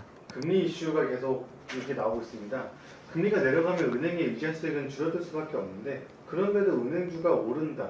이거는 어떤 이유들 때문인가요? 이론적으로 보면 금리가 내려가게 되면 은행의 그 순이자 마진 NIM이 축소되게 됩니다. 축소되게 되고 또 만약에 반대로 금리가 올라도 참고로 26년도 스탠스는 금리를 올린다는 스탠스거든요. 이자 마진이 그렇게 폭발적으로 증가하느냐? 그렇지는 않습니다. 왜 그러냐면 은행에서 규제를 하기 때문이다. 정부에서 대형은행이 돼서 너무 이자 마진 100bp 우리를 치면 1%인데요. 100bp 넘지 마라. 예. 근데 이제 뭐 우리가 말할 때 제2저축은행이나 금고나 이런 기업들 같은 경우는 법인이 아니라 개인 기업이 많으니까 NIM도 좀 높아지는데 이게 이자도 있는 거고 대출 규제도 큽니다. 예. 우리가 가계대출이라고 그러고 부동산 담보대출이 그런데 사실 가계대출보다 은행의 실적을 좌우하는 거는 부동산 담보대출이에요. 근데 정부가 지금 현재 뭐 어떤 정부든지 간에 부동산의 이거 가계부채가 1000조가 넘지 않습니까? 그러면 그런 거를 막기 위해서 이제 대출 규제를 하기 때문에 은행 입장에서는 단순하게 금리 인상, 은행 이자 수익 좋아. 금리 인하, 은행 이자 수익 약세. 그렇게 꼭 이어가지는 않습니다. 그건 왜 그러냐면 은행 회사들이 오랜 동안 이제 사업을 하다 보니까 일정 부분에 이제 포트폴리오를 많이 해지해 놨어요. 그게 이제 어떤 거냐면 이자 수익도 전체 매출에서 이익에서 이자 수익도 큰 부분을 차지하는데 우리가 여러분들 그 은행에 가면 단순하게 예적금만 들질 않잖아요. 그쵸? 펀드 들죠. ETF 들고. 그래서 어느 정도 그러한 쪽으로 간접 투자 상품으로 좀 확보를 한다 보니까 포트폴리오 자체가 조금 다변화된 게 있습니다. 미국과는 달리 직접적인 투자는 거의 하지는 않죠. 미국의 금융회사들은 실제적으로 직접 투자를 합니다. 우리처럼. 근데 우리나라는 그렇게 좀 막아놔서 상업은행의 성격만 유지시키고 있거든요. 투자은행은 간접적으로 많이 제한해놨습니다. 그게 이제 은행업종들이 오랜 기간 동안 선방하는 흐름이 되는 거고요. 또 하나가 이제 주가 같은 경우도 은행업종의 그 지분 구조를 열어보게 되면은 말이 국민은행, KB죠. 신한 우리 금융인데 지분율을 놓고 보게 되면 한두 개 빼고는 전부 다 외국인 지분율이 50%가 넘습니다. 안타깝게도. 그러니까 주식과 관련된 지분율만 놓고 보면은 외국인들 입장에서는 이렇게 좋은 금융주가 없는 거죠. 배당도 잘 줘. 그 다음에 우리나라가 최근에 3차 상법 개정안을 통해 가지고 3차 상법 개정안은 크게 보게 되면 자사주 의무 소공학이란 큰 타이틀도 있습니다만은 작년 9월 달에 있었던 2차 상법 개정안과 다 합쳐보게 되면은 은행업종 같이 배당을 강화하는 업종들한테 가장 큰 매력을 주는 거거든요. 그러니까 은행은 안정적으로 돈을 벌고 삼성이나 현대차나 이런 것처럼 고성장 사업이 아니기 때문에 안정적으로 차에 가진 돈으로 돈을 버는 기업이라서 그 돈을 쟁여놓으면 정부에서 찍히는 거예요. 너가 돈 벌어가지고 그거를 은행에 쟁여두냐? 그러면 그 은행업종이 다른 10업종보다 안정적으로 벌어들인 우리가 말할 때 캐시카우, 현금 흐름을 주주의 몫으로 나눠줘야 되니까 어떤 섹터보다 배당주 매력도 높아진 거고 또 하나가 예전에는 주가 방어 차원에서 자사주도 매입하고 했는데 사실 약간 공공재의 성격을 갖고 있다 보니까 갖고 있는 자사주는 다 소각해야 되는 거잖아요. 그러니까 한편으로 놓고 보게 되면 배당의 안정적인 배당과 이런 흐름 자체가 은행주 관점에서 상대적으로 금융주의 매력도를 높일 수밖에 없는 산업 메커니즘으로 세팅이 되어 있다. 그리 볼 수 있겠습니다. 한쪽은 이제 증권사 거래 대금이 늘면 돈을 벌고 시장 급락과 부동산 PF 손실은 부담이 될 수 있잖아요. 지금 상황은 호재와 위험 중 어느 쪽이라고 보시나요? 주가만 놓고 보게 되면 주식시장이 붕괴되고 빠지게 되면 정권주도 같이 빠집니다. 어쩔 수가 없어요. 근데 안타까운 거는 우리 투자가 입장에서 속상한 건 뭐냐 하면 주가가 빠지면 정권회사들은 조금 그렇지만 돈을 좀 법니다. 참 왜 이러냐죠. 물론 초반에는 이제 왜냐하면 빠지면 어떻게 돼요? 왜 빠지면은 증권주가 빠지느냐? 고객 자산이 감소를 하잖아요. 그럼 개인 투자가들이 샀다 팔다 해야 되는데 증시에 갑자기 빠져버리면은 개인 투자가들이 사팔을 못 합니다. 그렇죠? 쉽게 말해서 물려 있으니까. 그러면 그쯤에서 그 다음에 이제 주식의 환배를 느낀 투자가들이 돈을 슬금슬금 빼요. 아니면 장기 투자하신 투자가분들도 일점 뺍니다. 빼고 나면 이제 그 돈이 밖으로 나가버리겠죠. 어디로 가는지는 모르겠지만. 그러면 전체적으로 우리가 말할 때 거래 대금 위축으로 이어지는 거거든요. 그래서 보통 증시가 급락하게 되면은 거래량 감소 없이 거래량 감소 속에 절절절절절절 시장이 흘러내린다 그러잖아요. 그러니까 당연히 정권주가 빠지는 거는 당연한 거죠. 근데 순간적으로 이제 폭락을 하고 등락을 할 때는 반대 매매나 이런 게 있기 때문에 수익은 그게 나쁘진 않습니다. 그건 이제 근데 그건 일시적이잖아요. 그렇죠? 반대 매매 통화도 또는 시중 반대 매매 해가지고 하는 것도 일시적인 거고 물론 거기에 또 손실도 좀 발생을 하는데 어쨌든 증시가 빠지게 되면 증시 거래 대금이 감소하고 투자가들의 고객 예탁금이 증권사로 들어오지 않기 때문에 주식이 내려가는 거는 같이 그림이 되는 거고요. PF 같은 경우는 증권사가 다 하는 건 아니에요. 물론 조금 하는 대형사도 있습니다. 옛날에 뭐 메리츠나 미래 같은 거 좀 많이 부동산 PF도 많이 했는데 약간은 그 부분은 이게 많이 다르고 말할 수는 없는데 국내 이제 몇 번 뒤다 보니까 국내 증권사들도 한국에서 한 20여 개, 32개의 증권사가 있을 거고 물론 대형 증권사 55개 증권사 정도가 전체 거래량의 뭐 30% 이상을 담당하는 걸 알고 있습니다만은 그걸 빼고 나면 뭐 무조건 PF는 상관없습니다. 단언할 수는 없긴 없습니다만은 주식 관점에서 놓고 봤을 때는 뭐 PF까지 확산하기에는 일부 노출된 증권사에 따라서 조금 다를 수가 있는 거고 그걸 빼고 나면 통상적으로 우리가 말하는 미래, 삼성, NH, 한투, 키움 이렇게 놓고 보는 관점에 놓고 볼 때는 거의 거래대금 이퀄 정권주 그 다음에 주식시장 급락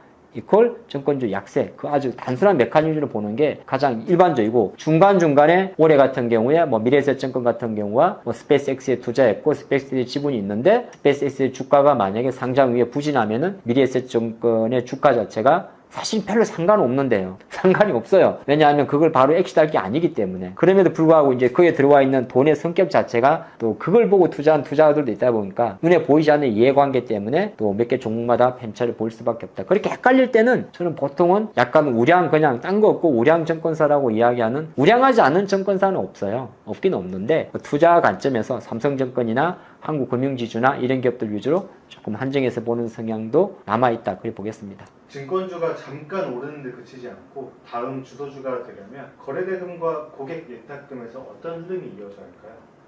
주도주까지는 모르겠고요. 주도주는 주가지수를 완전히 압도하는 거고 어느 정도 시장의 어떤 흔들림에서 좀 견딜 수 있는 또 시장의 흔들림보다 조금 강한 그런 금융주의 성격이 나올 게 뭘까에 대한 어떤 질문으로 제 해석을 해보면 결정적으로는 장이 좋아야 돼요. 너무 뻔한 이야기인데 장이 좋아야 돼요. 주시장 자체가. 그리고 한쪽만 좋아서는 안 돼요. 꼭 그건 아닌데 우리 실제적으로 시장 자체는 코스피 종합주가지수하고 코스닥하고 지금 10배 정도 차이가 납니다. 사이즈가. 뭐 주가지수가 이제 7,000포인트 전후 내려오면서 시가총액은 뭐 5천 원대가 뚝 떨어졌습니다만은 코스닥도 지금 보면은 800선 900선 이하라고 하는 거는 거의 뭐 과거 10년 평균치거든요. 그런 과정이 없잖아 있기 때문에 사실 내려오게 되면은 다 거의 비슷해지는 상황이 되는 거고 최근에는 정권사들이 약간 수익원을 되게 많이 다변화해 놨어요. 그게 이제 ETF가 될 수도 있는 거고요.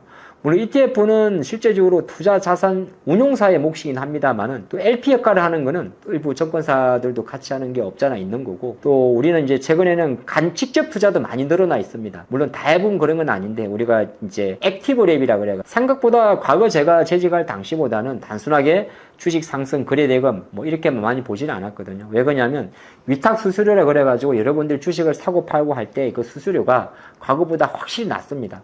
낮아요.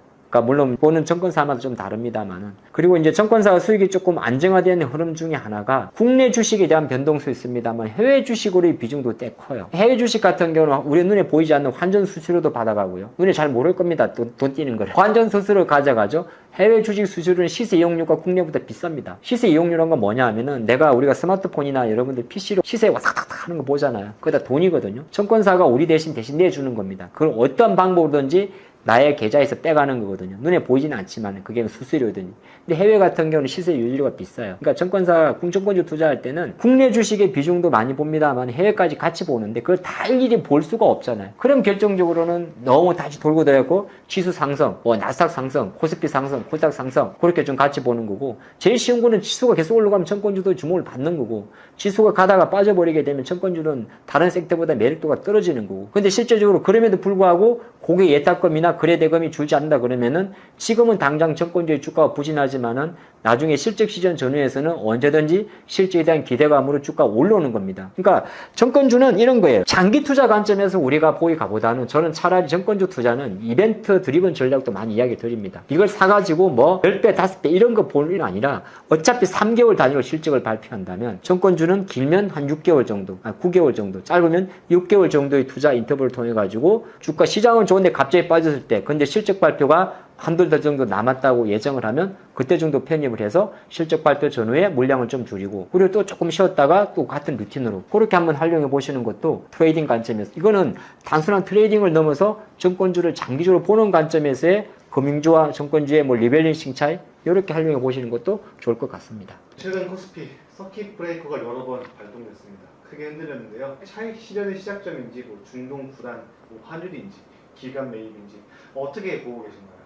근데 우리가 주식 하다 보면 서킷 브레이크, 사이드카 이런 용어를 듣게 됩니다. 사실 이 용어가 만들어진 거는 주식시장이 과하게 변동성을 보일 때 잠시나마 시장을 멈춰서 일정 부분 이제 우리가 챙길 건 챙기라 그런 시간을 벌어주는 약간 작전 타임의 어떤 형태거든요. 서킷 브레이크라는 거는 이제 시장 같은 경우가 8% 이상 하락해서 1분 이상 지속되면 20분 이상 거래가 정지되는 겁니다. 서킷이 걸렸다는 거는 되게 안 좋은 거죠. 물론 1단계, 2단계, 3단계가 있습니다. 거의 2단계까지 15%까지 하락한 경우는 거의 없기 때문에 사실상 우리는 8% 하락하는 서킷이 발생했다는 거는 상당히 시장의 변동성이 크다 볼 수가 있고 참고로 26년도 기준으로 대략 6번에서 7번 정도 서킷이 발생을 했습니다. 네, 이 말 이야기하게 되면 뭐 가끔 뭐 이야기 하시는 게 저도 그 이야기 합니다만 지금까지 내가 주식 좀 한다고 했는데 한 해 이렇게 여러 번 7번, 6번 걸린 건 본 적이 없다. 맞습니다. 근데 거꾸로 말하면 30번 정도의 사이드카가 발생을 했는데요. 사이드카는 5분 이상 위쪽 아래쪽 프로그램 움직였을 때 프로그램 매매를 5분 정도 중단하는 제도를 말합니다. 이 프로그램 매매 뭐냐면 시장에 나와 있는 기계적으로 로직에 의해서 주식을 사고 파는 걸 말하거든요. 그만큼 그럼 정시 변동성이 크다는 거잖아요. 그러면 거꾸로 말하면 그만큼 많이 올랐다는 겁니다. 제가 반대 매매 한번 좀 보여드릴게요. 반대 매매 참 안 좋은 말인데 올해 제가 전체적으로 놓고 보게 되면은 외국인 투자가들은 주식을 180조 팔았잖아요. 그러면 결과적으로 올해 9,000포인트 이런 포인트 주요건 우리 개인 투자가들의 수급이에요. 개인 투자가들의 귀한 돈들입니다. 지금 그래프 잠깐 보시면 국내 증시 하루 반대 매매 추인데요. 맨 왼쪽 3월달은 좀 차치하고 저때 2월달이니까 저때 19%는 차치하고 최근 2분기를 좀 보시면은 4월에서 5월로 넘어갈 때 전날도 9.7%. 예, 그 다음에 또 6월 초에야 15%. 다 지수 하락폭을 말씀드린 겁니다. 단기간에. 그 다음에 가운데가 지금 10%. 그리고 7월달 접어들어서 무려 얼추 한 20% 이상 하락을 했습니다. 그러면 이제 반대 매매는 밑에 그래프인데 터진다는 거죠. 근데 이제 생각하기 나름인데 반대 매매가 무서운 게 뭐냐 하면은 시장가 매도라는 겁니다. 그리고 반대 매매가 예전에는 그냥 아침에 여러분들 3시 반에 장 끝나면 증권사에서 전화를 해가지고 미수라 그래요. 떴습니다 그래요. 그러면 이제 다음날 아침에 돈을 메꾸거나 아니면은 이제 8시 정도에 증권사에서 시장가로 매도가 나갑니다. 만약에 100만 원이 반대가 생기면은 내가 장중에 매매하면 여러분들이 내가 장중에 보면 마이너스 100만 원이 떠요. 100만 원만 팔면 됩니다. 그죠?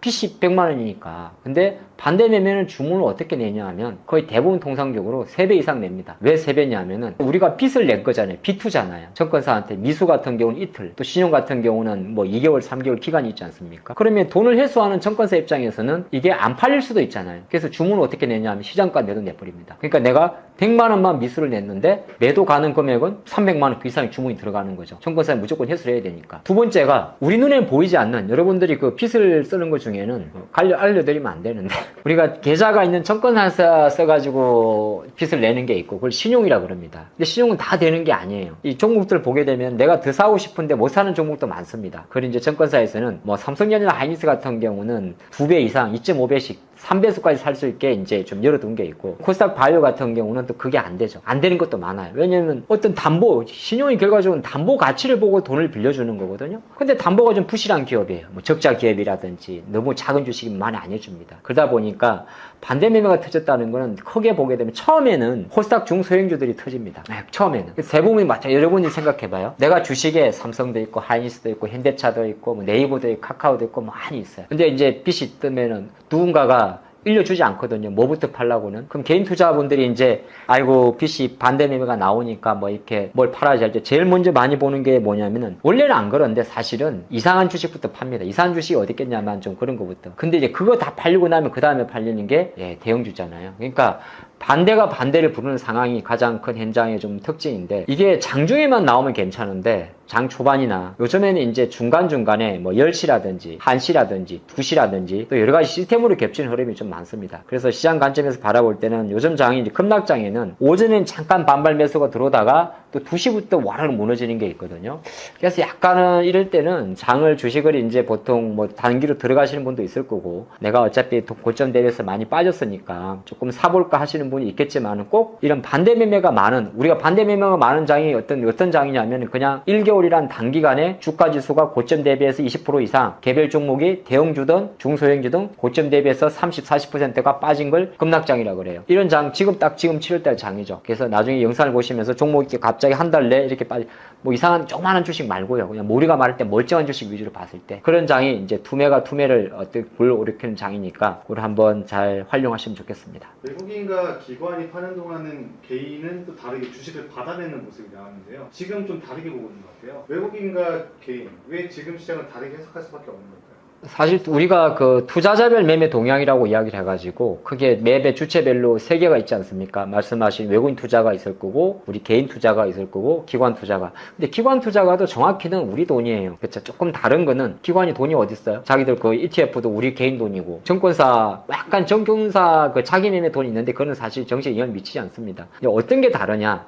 우리 개인 투자가한테 잡히는 돈은 위탁 거래라 그래가지고 좀 약간 단타 성향의 돈으로 볼 수 있고, 내 돈인데 기관 운용하는 돈들이 있죠. ETF 또는 펀드 이런 거 있죠. 이런 거는 단타보다는 좀 중기적으로 가는 게 없지 않아 있습니다. 근데 성격이 좀 달라요. 내 돈, 우리 돈 같은 경우는 여러분이나 저도 마찬가지인데, 어떤 거냐면은 조금 올라간다 싶으면 추격 매수를 못하고, 조금만 내려간다 싶으면 내일 오를 거니까 놔둬버립니다. 그래서 수익에 좀 한정이 많고 손실에 되게 관대합니다. 아까워서 못 팔잖아요. 근데 기관들은 또 어떠냐 하면은, 기관들은 예를 들어서 우리 돈이지만은 걔네들 우리 돈인데 운용을 대신해 주니까 제 첫 번째 원칙이 뭐냐 하면, 워런 버핏의 그 원칙을 거의 대부분 적용을 합니다. 워런 버핏의 원칙이 잃지 않는다죠. 그 다음에 두 번째 원칙이 잊지 않는다죠. 이 기관들은 잘한다기보다는 걔네들이 운용 목표가 갑자기 수익을 많이 내가지고 고객을 유치하는 게 목적이 아니라 그냥 장기적으로 계속 돈이 들어오게 하는 게 목표예요. 우리 퇴직연금도 마찬가지고. 그렇기 때문에 투자자별 동향을 놓고 봤을 때 주로 많이 보는 것 자체가 이제 그런 성향을 갖고 있다는 미리 말씀을 드리면서 좀 서론이 길었고요. 외국인은 저는 전체적으로 여전히 매도를 좀 하고 있다고 생각이 들어요. 이제 7월 정도를 넘어오면서 일정 부분 외환시장 자체가 한때 1,560원 이렇게 가다가 1,500원대로 조금 내려오면서 매도 속도를 조금 멈춘 건 있습니다. 여기에는 이제 여러 가지 복합적이에요. 하이닉스가 ADR을 상장하면서 260억 달러 정도가 국내로 들어오지 않습니까? 고정 들어온 것이 또 있고, 그 다음에 들어오기 위해서 미리 이제, 왜냐하면 하이닉스나 이런 조선사들 입장에서는 내가 돈이 들어올 거예요. 월말이나 이게 돈이 들어오는데 환율이 내려버리면 손해잖아요. 그래서 어떻게 하냐 하면 선물 환 매도란 걸 합니다. 그러니까 쉽게 말해서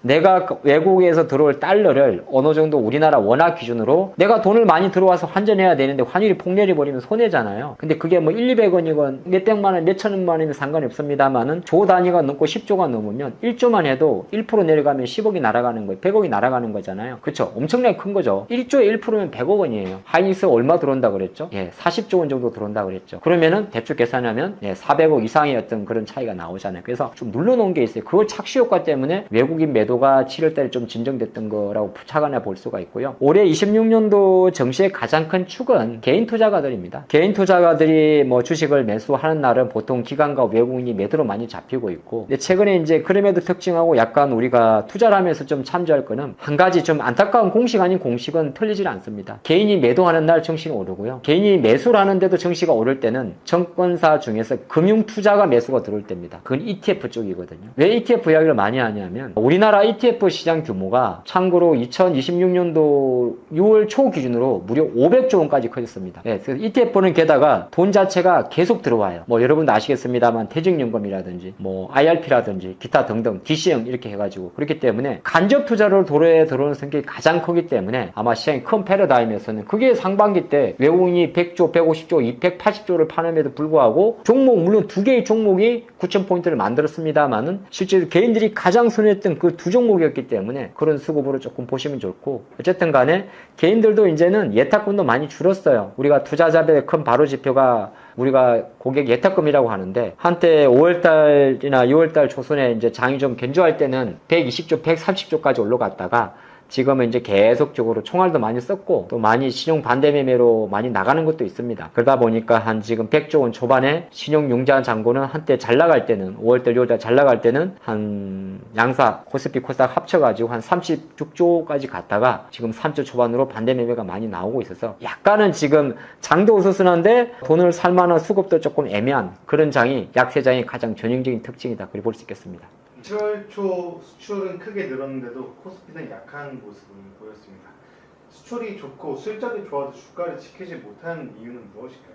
후행 지표인 것도 있어요. 물론 항목별로 놓고 보게 되면 조금 다른 것도 있습니다. 뭐 이럴 때 화장품 수출이 좋았다 그러면 화장품주나 이게 좋아지고. 근데 이제 대표적인 게 우리나라 수출이 거의 지금 6월 달인가요? 월간 한 달 기준으로 1천억 달러 정도 돌파했죠. 아마 사상 처음으로 알고 있습니다. 그 중에 이제 거의 뭐 절반 정도가 반도체인 거죠. 그러니까 수출은 크게 늘었는데 코스피가 약했다. 그 말은 뒤집어서 이야기하게 되면은 수출은 좋았는데 주가가 먼저 올랐다 볼 수도 있고 또 하나가 수출 지표에서 가장 좋은 게 뭐냐면 현대차 그룹도 있어요. 현대차는 아마 추정컨대 2분기 때 역대 최고의 매출이 추정되고 있습니다. 50조 원. 그렇게 많이, 그쵸. 수출 엄청 좋았어요. 근데 영업이익률은 오히려 감소를 전망하고 있습니다. 왜 그러냐? 관세 때문에. 오히려 수출은 우리가 매출 데이터고요. 우리가 만약 실적 같은 경우는 수출이라는 그 전체 데이터보다는 영업이익을 따지는 거거든요. 그러니까 어찌 보게 되면 그게 수출 좋다고 무조건 다 좋은 건 아니에요. 그러니까 수출이 좋기 때문에 우리나라 경상수지는 되게 좋은 건데 경상수지 밑에 있는 게 영업의 수지거든요. 비용을 빼고. 그 비용을 만약에 집어넣어버리게 되면은 내실 관점에서는 조금 달라지는 게 있습니다. 그래서 우리가 보통 이제 매체나 언론 뉴스에서 수출 월간 수출 1천억 달러 이렇게 이야기하는 거는 매출 요인이고 내부적으로 들어갔을 때 만약에 아까 자동차처럼 수출은 정말 현대차 기준으로 분기 50조 원의 매출을 보였는데 관세 때문에 15% 정도의 관세 때문에 자동차 영업이익률 저쪽 내려가게 되면은 우리가 주가를 분석하는 관점에서는 자동차는 2분기 때 최대 매출에도 불구하고 실적은 관세로 부진했습니다. 이렇게 평가하는 게 있는 거고 다만 반도체 같은 경우는 수출과 가격이 같이 갔기 때문에 다른 여타 지표보다는 가장 높은 지표를 보였습니다. 기타 반도체 외에도 기계라든지 조선도 사실 나쁘진 않아요. 그쵸? 수주 잔고나 이런 거 수출 데이터를 보게 되면. 근데 주가가 이제 못 가는 거는 여러 가지가 복합적으로 섞여 있는데. 자, 그러니까 똑같아요. 주식이라는 게, 이렇게 계속 좋을 때는 이게 벌써 이제 그치 보게 되면 우리나라 증시도 작년도 한 9월 달부터 올해 지금 10달 정도 올라왔잖아요. 그쵸? 9월 달부터 10달 정도 올라가다 보니까 올라는 왔는데 주가가 너무 빨리 올라온 거예요. 이렇게 말한 걸습니다만은 너무 빨리 상대 비교를 하게 되면은 삼성 하이닉스 3배, 4배 났고 삼성 전기 같은 경우 10배가 나버린 거예요. MLC 수출도 다 좋고 한데. 근데 이제 그러다 보니까 그게 성적표 가져오는 실적 시즌에 가져오면은 매달 발표되는 수출 데이터 자체가 약간은 안 먹히는 거죠. 물론 그 중에도 항목별로 좀 들어가 보면은 갑자기 그런 건 있어요. 미국으로 나가는 화장품 품목의 수출이 좋았다든지 아니면은 음식료의 라면 수출이 좋았다든지 이런 게 나오면 섹터별로 약간 개별주 관점에서는 움직일 수 있는데 매크로 관점에서는 아까 말씀드린 대로 대부분 우리나라 수출의 대부분이 반도체, 자동차 등이기 때문에 이런 기업들의 주가 관점에서는 일정 부분 선반영에 대한 부담감을 안고 있지 않나 그렇게 볼 수 있겠습니다. 이번 물가 지표가 연달아 나오는 가운데 중동 상황과 환율까지 변수가 많습니다. 이번 주 코스피 방향을 가장 크게 가를 변수는 뭐라고 생각하시나요? 물가 지표는 미국이 실제적으로 지금 지난 6월달 FOMC 회의에서 뭐 케빈 워시 같은 경우도 첫 주제의 이제 회의였고요. 점도표도 신뢰하지 않는다는 그의 이제 어떤 기본적인 원칙을 그대로 보여줬습니다. 그리고 이제 7월 중순에 미국 연준이 의회 반기 보고를 하원과 상원에서 하게 되는데 케빈 워시 같은 경우 지금 연준의 새로운 총재죠. 첫 청문회 이제 연설을 하게 되는데 여전히 아마 중간중간에 보게 되면은 케빈 워시는 최대한 매파적인 뉘앙스를 보여주고 있습니다. 그리고 물가 부분에 대해서도 상당히 뭐 여전히 염려하는 부분이고요. 근데 조금 그나마 다 고무적인 건 뭐냐면 이번 6월, 7월 달에 미국에 이제 7월 말에도 미국 FOMC가 한 번 있어요. 있긴 있는데 7월 달에 6월 달 물가 지표가 발표 예정인데 지금의 시장의 컨센서스는 당연히 7대쯤 되게 높습니다. 한번 잠깐 볼까요? 우리가 이제 에너지라든지 원유를 집어넣은 걸 헤드라인 CPI라 그러는데 지난 5월 달에 무려 4.2가 나왔어요. 엄청 높은 거예요. 예, 실제적으로 미국의 경제 성장률이 2% 안 되는 상황인데 말이죠. 근데 이제 물가 헤드라인의 전망치는 지금 4%, 4.2보다 조금 내려가지 않을까 전망을 하는 거고 이건 이제 YOY라 그래가지고 청년 동기 대비잖아요. 제일 중요한 거는 이제 물가 지표도 월간 기준으로 보거든요. 그 밑에가 월간인데 월간 같은 경우는 여기는 표시가 안 돼 있군요. 월간 같은 경우는 약간은 좀 감소하지 않을까 전망을 하는 거죠. 여기에는 여러 가지가 있는 게 뭐 여전히 지금 이란과 미국의 그 중동 이슈가 해결은 안 됐습니다. 분명 6월 달에 뭐 MOU 잘 만들고 같이 협상할 것 같았는데 아직까지 결정 안 났고 주말만 되면 주중에는 가만히 있다가 주말만 되면 뭐 이렇게 공격도 하고 호르무즈 해협을 막았네 많은 이야기 나오는데 제가 생각할 때는 국제 유가의 흐름이죠. 우리가 보통 WTI라 그러는데 WTI 흐름은 약간 만약에 튀다 그래도 한 75에서 85달러까지는 언제든지 튀어오를 수 있습니다. 그 정도는 이제 기술적으로 움직일 수가 있는데 만약에 다시 85달러 이상 넘어가게 되면 정말 피곤한 상황이 다시 생기는 거고요. 근데 그게 아니다 그러면은 사실 지금 중동 전쟁 자체가 3월 초니까 거의 뭐 벌써 4달째 지연되어 있지 않습니까? 물론 기간을 알 수는 없어요. 저희 러시아 우크라이나 전쟁 금방 끝날 것 같았는데 벌써 뭐 4년째 하고 있는 거 생각하면 근데 그렇지는 않습니다만은 사실 최근에는 유가 같은 경우는 어느 정도 이제 호르무즈에 그러니까 국지적으로 뭐 미국의 전투기가 뭐 이란을 뭐 공격을 한다든지 이란의 주요 또뭐 무기들이 뭐 호르무즈 해협의 상선을 공격한다든지 뭐 그리고 이제 계속 뭐 미국 이란 전문 중동 매체 악시오스라는 매체를 통해 가지고 이란에 대한 불확실성이 나온다 하더라도 유가의 바로 밑에 관점에서 어느 정도 배럴당 75, 85를 강하게 강력하지 않는다면 중동 변수는 조금 내려놓는 게 좋을 것 같고요. 문제는 저 환율 변수인데 이게 이제 아무래도 중동 변수도 좀 있고 여기에 이제 고질적으로 뭐 여러 가지 이슈가 될 수가 있는데 달러가 너무 강하잖아요. 그래서 우리가 달러 인덱스, 달러의 상대적 가치를 나타내는 달러 인덱스가 100 정도가 넘습니다. 이게 이제 보통 우리가 안정권이라고 말하는 수치는 한 90 초중반 되고 이제 앞으로 근데 그럴 것 같지는 않아요. 일본이 금리를 올렸는데 엔화가 지금 달러에 대해서 162엔이거든요. 네, 162엔. 역사적으로 가장 높습니다. 네, 뭐 아베노믹스 저리 가라죠. 20년 전에. 근데 지금은 아베노믹스도 아니에요. 물론 아베도 아니지만 다카이치이지만은. 근데 이 다카이치는 성격 관점에서는 사실 엔 강세를 원하는데 직간접적으로 엔 약세로 시장이 흘러간다는 겁니다. 그럼 일본 BOJ 같은 경우는 계속적으로 금리 인상을 대응을 할 거고 그리고 일본 입장에서 놓고 봤을 때 물론 미국과의 통상 관계가 우리보다 높진 않기 때문에 엔 약세 우리나라가 원화가 약하면 트럼프 밑보이거든요. 밑보이다기보다는 트럼프가 되게 싫어합니다. 왜 대미 미국 입장에서는 이제 대한 적자가 되겠죠. 우리는 대미니까. 그런 걸 이제 핑계를 댄단 말이죠. 그래서 이제 뭐 관세에 대해서 되게 부정적인데 문제는 엔화입니다. 엔화가 계속 약세로 가는 관점에서 달러가 강해버리고 아까 물가 지표 잠깐 봤습니다만 헤드라인 물가가 4% 정도 저 정도 나온다는 거는 생각보다 미국의 실제 금리 우리가 말할 때 30년물 국채 금리 그 다음에 미국도 그 모기지 담보대출 금리가 보통 10년물을 많이 봅니다. 우리나라를 치게 되면 우리나라 여러분들 뭐 은행에서 이렇게 대출 받을 때 부동산 담보대출 그런 거 이제 코픽스 금리나 그런 거 많이 보잖아요. 한국도 지금 3% 후반 거의 3% 후반에 있고 미국 같은 경우는 10년물이 지금 4.5, 30년물이 5.0입니다. 그러니까 이건 무슨 말이냐? 달러가 약할 수가 없어요. 그러니까 우리나라 입장에 놓고 봤을 때는 원화 환율도 추세적으로 이제는 그런 말도 합니다. 1550원대가 우리나라로 치게 되면 2008년 또는 1998년 수준입니다. 2020년 코로나 수준. 근데 1998년 IMF 외환위기, 2008년 리만 사태, 2020년 코로나 사태. 지금도 뭐 위기라면 위기겠지만 조금 상황이 다르잖아요. 그러니까 추세적으로는 환율은 약세로 간다는 걸 저는 생각을 하고 있고 그런 관점이라서 변수 같은 경우는 말을 한다면은 일단은 지금 관점에서는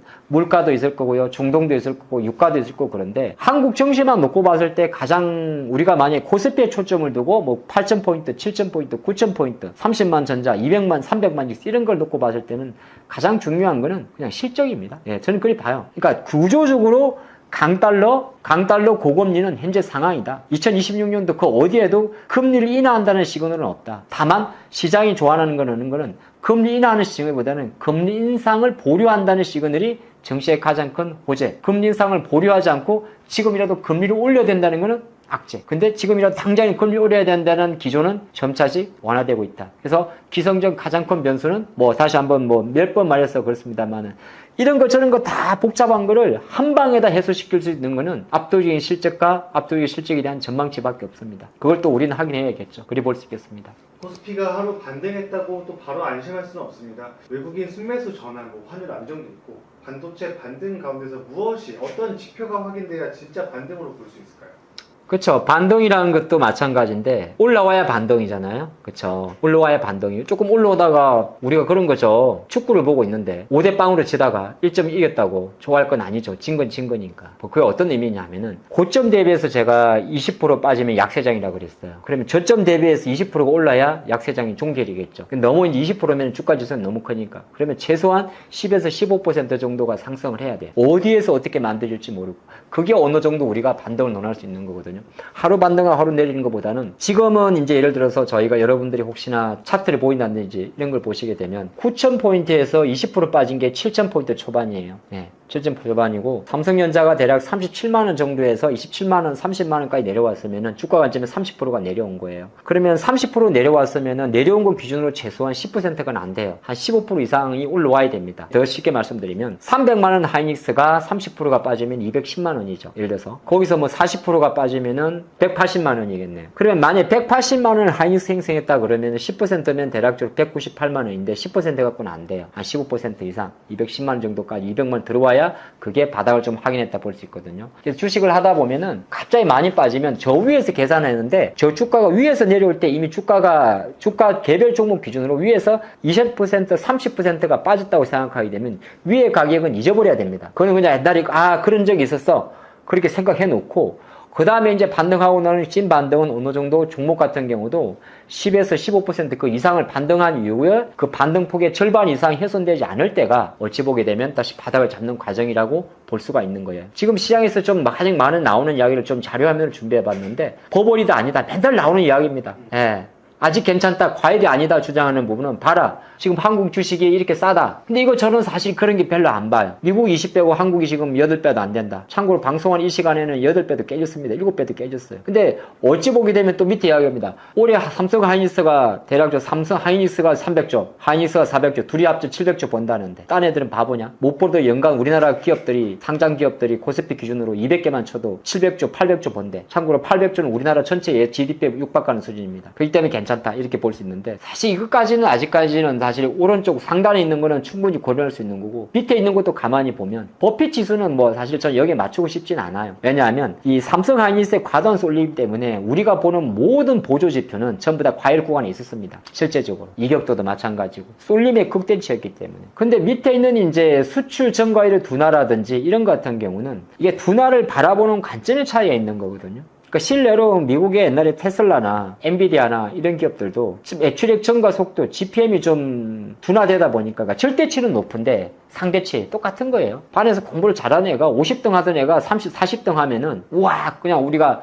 엄마가 그냥 얘 외식시키는 겁니다. 예를 들어서. 근데 반에서 3등 하던 애가 2등 하면, 너무 표현이 좀 그런가요? 5등 하던 애가 4등 하면 티도 안 나는 겁니다. 사실은 5등 하는 애가 4등 한 게 더 힘든 건데, 예를 들어서. 그런 거거든요. 저는 그렇게 생각이 들어요. 아직까지는 정가율의 둔화를 논할 정도는 아니지 않겠는지 생각하고 있습니다. 그러니까 정가율이라는 게, 왜냐하면 우리나라가 지금 워낙 증가 속도가 빨라서 그런 거잖아요. 참고로 잠깐 추가적으로 부연 설명드리면 하이닉스가 삼성전자가 2분기 때 89조 원 정도의 영업이익을 제가 보였다고 말씀을 드렸습니다. 그거는 이제 자료에 나와 있는 거니까. 그럼 3개월이란 말이에요. 분기에 과연 삼성전자가 100조 원 정도 육박하는 영업이익을 보인 적이 있느냐?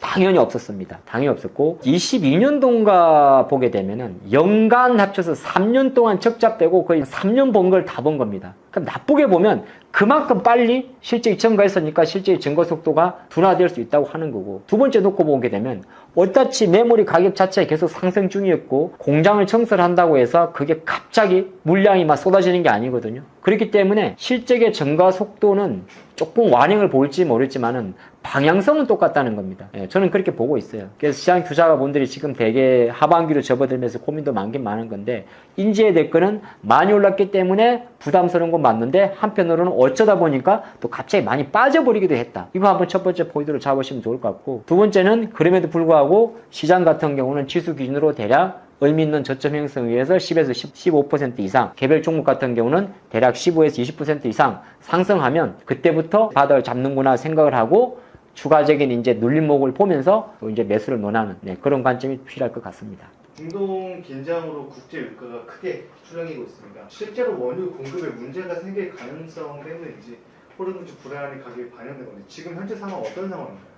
사실상 그 7월달 접어들어서 아직 공식적으로 이란하고 미국과의 정전 협상이 이루어지질 않았습니다. 그런 상태에 있었고 5월 말 정도죠. 5월 말 정도 전후부터 호르무즈 해협은 사실상 개방이 되어 있는 걸로 모든 매체들이 확인하고 있습니다. 이제 중간중간에 상승 피격이라든지 그런 게 있는 거고요. 잘 아시겠지만 가장 결정적 역할을 하는 건 중국이고 호르무즈 해협을 통해 가지고 이동하는 전 세계 원유 수송량은 대략 30% 이상이라고 이야기를 합니다. 그 중에 많은 부분이 이제 중국으로 들어가는 거고 우리 한국도 포함이죠. 일본도 마찬가지고요. 근데 이제 그동안 나오면서 실제적으로 호르무즈 해협을 통해 가지고 나오는 원유의 양을 뭐 많은 국가들이 이제 정산이라든지 오펙도 마찬가지고 그런 식으로 계속 커버하려는 모습이 좀 있는 거고 우리가 사실 전체적으로 다 중동에서만 다 가져오는 건 아니에요. 아니긴 아닌데 전체 이제 워낙 많은 원유 자체가 호르무즈 해협을 통과하다 보니까 이런 호르무즈 해협의 봉쇄 이슈 때문에 오히려 이제 유가의 등락도 좀 심한 경우도 많이 발생을 하는데 시장 관점에서 놓고 봤을 때 공식적으로 뭐 위성 사진이라든지 예를 들어서 우리가 뭐 매체만 보고 보는 건 한계가 있잖아요. 위성 사진을 통해 가지고 호르무즈 해협을 통한 원활한 원유 수송선의 운반이 나온다면 사실 이거는 별 상관은 없는 겁니다. 그리고 이란도 가만히 보게 되면 이 처음에 다시 이제 저희가 뭐 이란 이슈를 이렇게 7월 달에 다시 다룰 줄도 몰랐는데 빨리 끝날 줄 알았습니다만은 중국에는 이 호르무즈 해협을 통해서 봉쇄를 해가지고 얻는 거는 생각보다 많이는 없죠. 이건 여러분 다 아실 겁니다. 이란도 이란산 원유를 수출해야 되는 과정이 있는 그림이기 때문에 그래서 이제 미국과의 협상 자체가 많이 딜레이 된 것 자체는 뭐 복합적이죠. 뭐 종전 보상 비용에 대한 이슈라든지 그 다음에 미국이 동결한 이란 자산에 대한 동결 해제라든지 물론 뭐 이란을 핵 보유국이 아닌 걸로 만들 수는 없겠지만은 핵 억제 프로그램을 강화한다든지 뭐 그런 관점으로 가는데 그건 생각보다 오랜 시간이 걸리는 부분이잖아요. 그러다 보니까 중간중간에 이제 좀 많이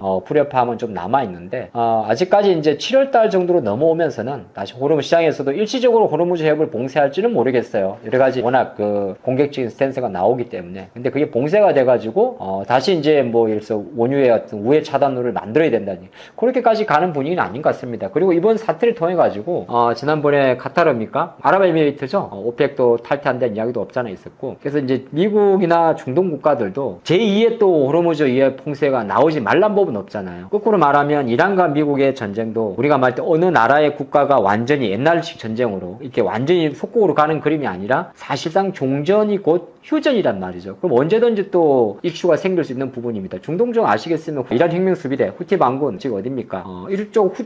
이쪽 같은 경우는 거의 미국과는 결이 안 맞습니다. 잘 아시겠지만 그런 관점이기 때문에 시장 관점에서 그런 불협화음은 남아있는 거고 아마 제가 바라보는 관점에서는 추 다변화를 많이 고민할 거예요. 그래서 실제적으로 이번 이슈가 나오다 보니까 전 세계 지금은 이제 미국한테 조금 밀렸지만은 과거 전 세계 산유국 1위 사우디 같은 경우도 실제적으로 조금 돈은 많이 들 겁니다. 우회를 해야 되니까 그런 관점에서도 좀 준비를 하고 있는 상황이라서 호르무즈 해협에 대한 불안감은 남아 있는데 국제 유가에 들어오는 그 트레이드들의 수급 자체는 상당히 좀 제한적인데 이제 수기적인 그 원유의 호르무즈 중동 이슈 말고 유가가 조금 움직일 수 있는 다른 요인도 없잖아 있기는 있어요. 그게 이제 보통 우리로 치게 되면 휴가 시즌, 미국으로 치게 되면 드라이빙 시즌. 그래서 뭐 가솔린 가격이나 이런 거는 조금 자극할 수가 있긴 있는데 큰 관점에서는 현재 제가 바라보는 관점에서는 추가적인 뭐 호르무즈 해협의 완전 봉쇄는 이런 게 아니라 그러면은 6월 7월 초순에 있었던 약간 나토 정상회담을 기점으로 해서 조금 나왔던 이 글로벌 전쟁 리스크는 조금 일시적이지 않나 그렇게도 보고 있습니다. 유가가 뛰면은 아무래도 한국 주가에서 흥부석유, 한국석유, S-오일을 모두 같은 수혜주로 보기 쉬운데요. 어떤 차이가 있고 실제 실적 그리고 사업은 어떻게 다른가요?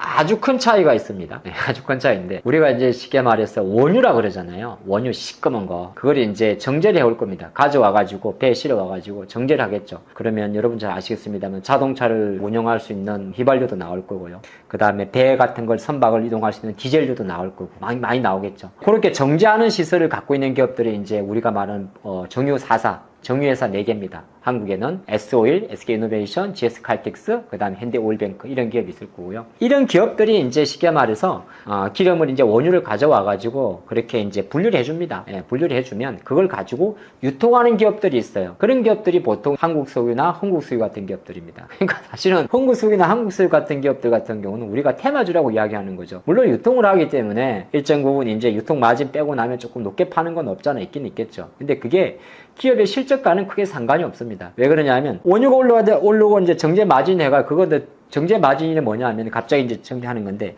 원유가 있을 거예요. 그렇죠? 그러니까 시커먼 원유가 있고 그거를 이제 이렇게 이제 뭐 수증기로 빼가지고 가던 경중을 뽑지 않습니까? 가솔린, 등유, 중유, 경유 이렇게 그걸 이제 정제 시설이라고 그러잖아요. 그럼 정제해가지고 팝니다. 그걸 정제 마진. 그러니까 원료 가격하고 제품 가격의 차이를 정제 마진. 그러면은 만약에 유가가 처음에 올랐습니다. 오르게 되면은 처음에는 원유 같은 경우는 S-오일이나 GS나 뭐 현대나 이런 기업들이 한 3개월에서 6개월 정도를 도급으로 이렇게 먼저 계약을 해둡니다. 근데 그런 상태에 초반에 유가 튀어버리면 우리가 석유 제품 가격이 오르는 효과가 있어요. 그래서 일시적으로는 정제 마진이 좋아지는 것처럼 보입니다. 근데 그건 타임렉이 좀 존재를 해요. 왜냐면 미리 장기고를 계약을 했기 때문에. 하지만 어느 정도 유가가 안정적으로 우상향하는 구조가 하게 되면은 실제로 정유사 같은 경우는 실적 자체가 조금 좋아지는 효과가 생깁니다. 물론 이제 정부에서 어느 정도 이렇게 맞긴 하지만은. 근데 갑자기 올라가게 되면은 사실 정유사 실적에는 크게 영향을 많이 안 미쳐요. 왜 오르냐면 갑자기 오른 거는 그 제품 가격에 반영을 못하고 여러분 아시겠습니다만 우리가 자동차를 운전하다가 주유소 가서 지금은 제가 주말에 보니까 1830원대로 좀 떨어져 있더라고요. 한 두세 달 전에 뭐 2000원까지 갔지 않습니까? 그거는 절반 이상이 이런 말 좀 조심스러운 표현인데 절반 그 이상이 세금이기 때문에 사실은 유가 오른 거하고는 상관이 없습니다. 정유사가 주유소에 납품하는 가격이랑은. 근데 이제 추세적으로 좀 안정화되게 되면은 정제 마진이 좋아지거든요. 그래서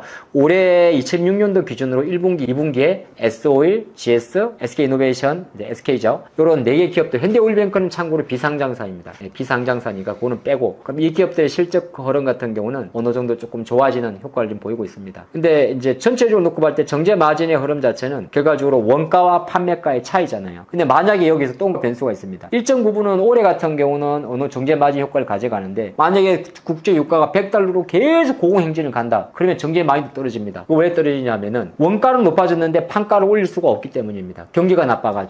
그런 효과가 있기 때문에 적정 수준의 유가가 안정적으로 움직일 때가 정제 마진이 가장 좋고 갑자기 올랐을 경우에 정제 마진과 연결고리는 좀 작고 갑자기 올랐다가 내려왔을 경우에 한 최소 2개 분기 정도는 실적이 좋아지는 그러니까 쉽게 말해서 S-오일이나 SK이노베이션, GS 이런 기업들의 2분기, 3분기에 대한 실적 기대감은 좋겠죠. 그래서 그게 6월달, 7월달의 주가에도 직간접적으로 반영되고 있다. 그렇게 볼 수 있겠습니다. 단순하게 뭐 국제 유가 오르면 정유회사 무조건 돈을 번다 이렇게 생각하기 쉬운데 저희가 다른 것도 같이 봐야 되는 걸까요? 그렇죠. 그러니까 유가랑 결과적으로 어떻게 보게 되면 원가가 오른 거잖아요. 원가, 유가가 오른 거고 원유가. 우리가 정유회사들 같은 경우, 우리나라 같은 경우는 그러니까 아까 조금 전에 봤던 뭐 SK이노베이션, SK 그렇죠. 그다음에 현대오일뱅크, 그다음에 우리 GS칼텍스의 GS, 그다음에 구도일의 S-오일 이런 기업들 같은 경우는 그거를 공장에서 사와가지고 두바이에서 사와가지고 공장에서 가동을 해가지고 그걸 다시 주유소에 배급하는 구조잖아요. 그러면은 정제 마진 오른다는 것 자체는 원가는 싸게 가져와야 되고 오히려 이제 고도화 정제 기술을 통해 가지고 비싸게 팔아야 되는 거거든요. 근데 비싸게 파는 것도 그냥 비싸게 팔 수가 없어요. 왜냐하면 유가가 어느 정도 올라와야 되는 거죠. 그러니까 가상 이상적인 거는 어느 정도 저희 효과가 상상되는 지속된 거죠. 그래서 올해 26년도에 정유사들 실적이 좋은 게 실제적으로 2022년 정도에 러시아 우크라이나 전쟁이 발발한 이후에 일정 부분 국제 유가가 배럴당 100달러를 갔다가 그 이후부터 지금도 전쟁 중입니다만은 이제 유가 정유 시장, 기름 시장 자체가 계속적으로 청산을 해오면서 오펙이나 오펙 플러스가 청산을 해오면서 계속적으로 공급이 많아가지고 국제 유가가 WTI 기준으로 대략 75달러, 60달러 오랜 기간 동안 유지가 된 거예요. 유지가 되면서 실제적으로 우리나라 같은 경우는 고도화 설비를 통해 가지고 낮은 원가율을 보이는데 유가가 탁 튀어버렸으니까 실적 같은 경우는 일시적으로 2개 분기 연속은 이상 좋아지는 거죠. 근데 이제 아까 조금 전에 같은 말의 연장인데 이 정제 마진은 결과적으로는 매출 요인이니까 만약에 이제 너무 갑자기 올라가지고 뭐 그런 거 있지 않습니까? 물론 우리 소매자들은 별로 티가 안 나는데 뭐 물류나 이런 쪽에서 기름을 안 사버리면 아니면 정부에서 일정 부분 유가의 상단을 눌러버리면 왜냐면 에너지 같은 것도 국가 정책이 좀 들어갑니다. 왜냐하면 이게 공공재의 성격을 갖고 있기 때문에 전력, 에너지 다 비슷하거든요. 도시가스 마찬가지고 그렇게 되게 되면은 원가는 올랐고 정제 마진은 확대가 안 되게 되면 실적은 나빠지는 겁니다. 그런 구조로 있기 때문에 우리가 요 정유주를 바라볼 때 가장 중요한 거는 지금 말씀드린 배럴당, 보통 배럴이 이제 그 100리터인데요. 어느 정도의 정제 마진을 보여주느냐가 가장 큰 관건인데, 우리나라는 사실 정제 마진이 대략적으로 10달러에서 15달러 정도로 움직이고 있습니다. 사우디 애들은 많죠. 미국은 더 많습니다. 걔들은 왜냐, 원가가 싸니까. 근데 우리는 이제 실제 수송 비용도 많이 들고. 근데 아시겠지만은 호르무즈 해협을 병세를 통해 가지고 우리가 만약에 이렇게 운송 경로가 길어진다든지 전쟁을 통해 가지고 운임이 올라가 버리게 되면은 정제 마진이 직간접적으로 간접비가 많이 들어가지고 생각보다 정제 마진이 좋아지질 않습니다. 그러니까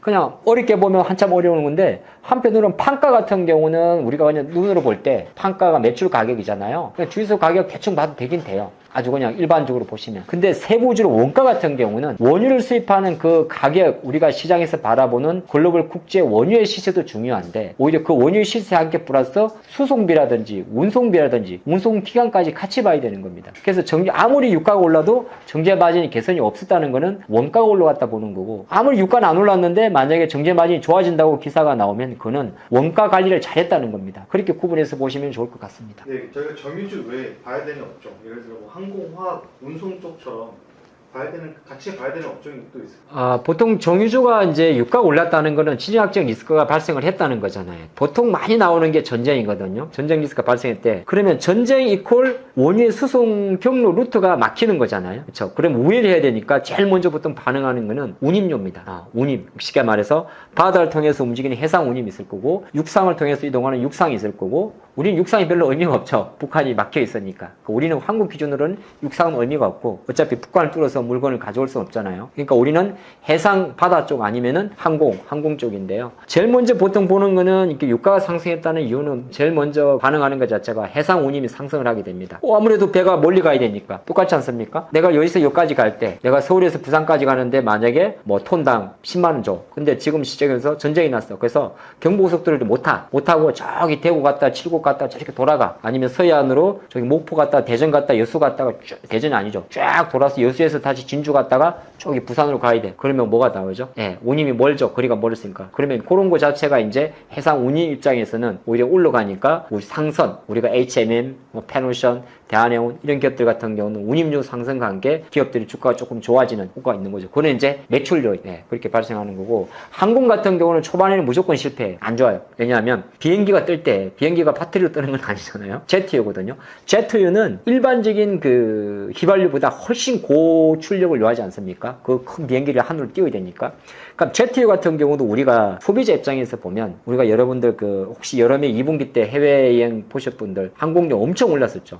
항공료도 오르는데 제트유 유류 할증료도 오릅니다. 유류 할증료는 유가를 일정 부분 항공사와 소비자가 부담하는 건데, 거기에 부담하는 것도 정부의 눈치를 봐야 돼요. 국가에 너무 많이 올리면은 항공산업도 하나의 민간 기업이지만은 사실상 기간 사업이고 인프라 사업이라서 가격에 대한 직간접적 규제를 받습니다. 눈에만 안 띌 뿐이지. 그러면 우리가 소비자 입장에서 놓고 봤을 때 유류 할증료 오르는 것보다 제트유 상승에 따른 원가 부담이 훨씬 커요. 근데 2분기 때 대한항공의 실적을 열어봤더니, 그러니까 가만히 보면 항공주 투자하시는 분들이 볼 게 유가도 있고 환율도 있긴 있는데, 생각보다 인천공항에 그 수송객은 많았는데 빈 비행기가 많았다는 거고, 그걸 볼 수 있는데, 의외로 제가 실적을 열어봤더니 세상에 화물 운송에서 엄청 수익을 많이 냈더라고요. 그러니까 우리 사람은 예를 들어서 비행기 값이 너무 비쌌어요. 그러면은 위약금을 불구하고 여행을 취소할 수도 있어요. 그렇죠? 아까워도. 그리고 실제로 일부 LCC 저가 항공사들은 그렇게까지 했었습니다. 그렇게 했었는데, 화물은 무조건 날아가야 돼요. 웃돈을 주더라도. 자동차나 큰 거는 배로 나르면 되는데, 반도체나 비싼 거는 무조건 비행기 띄워야 돼요. 고부하가치 사업들은. 그래서 의외로 보니까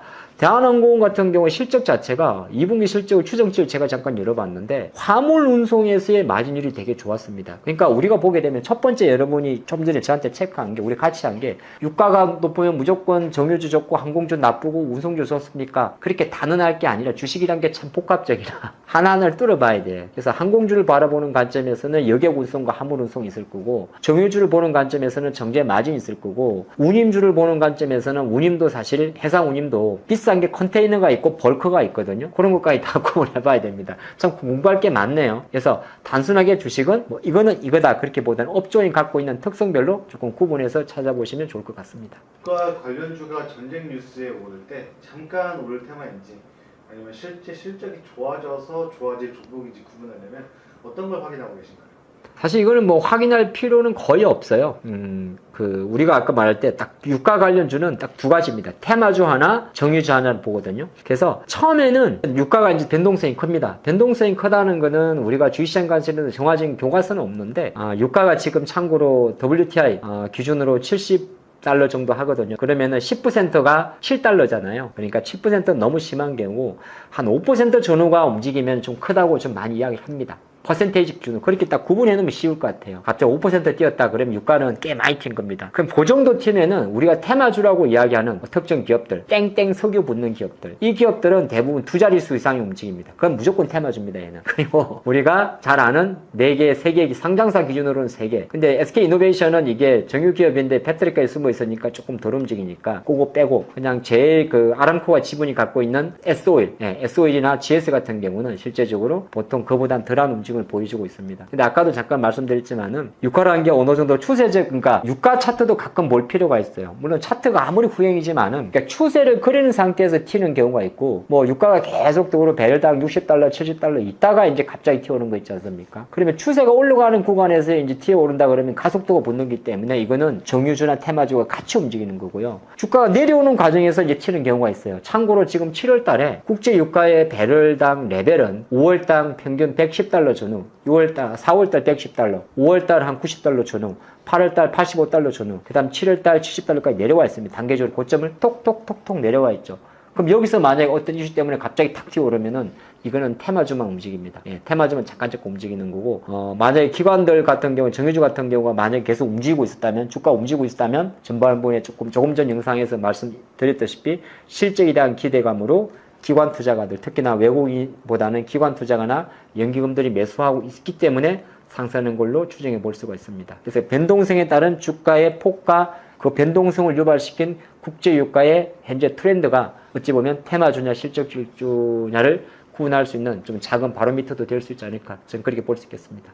네, 마냥 좋을 것 같던 정시도 갑자기 보다 보면 정시가 하락하기도 합니다. 사실 저희도 주식을 오래 하지만은 항상 새로운 길을 좀 걷고 있다는 이야기를 많이 하고 있고요. 내가 어떤 공부한 시간보다 어쩌면 정시가 변하는 시간은 항상 매번 빠른 것 같습니다. 저도 이제 주식 클래스 유튜브를 함께 하고 있는데 여기 고정 댓글에 이제 링크도 많이 안내될 거니까 저희가 매주 수요일 밤 10시하고 일요일 밤 10시에 라이브로 다음 주 주간이나 이번 주 정시도 함께 하고 있습니다. 또 주식 고민도 많으실 거고요. 혹시 시간이 되신다면 꼭 함께 했으면 좋겠습니다.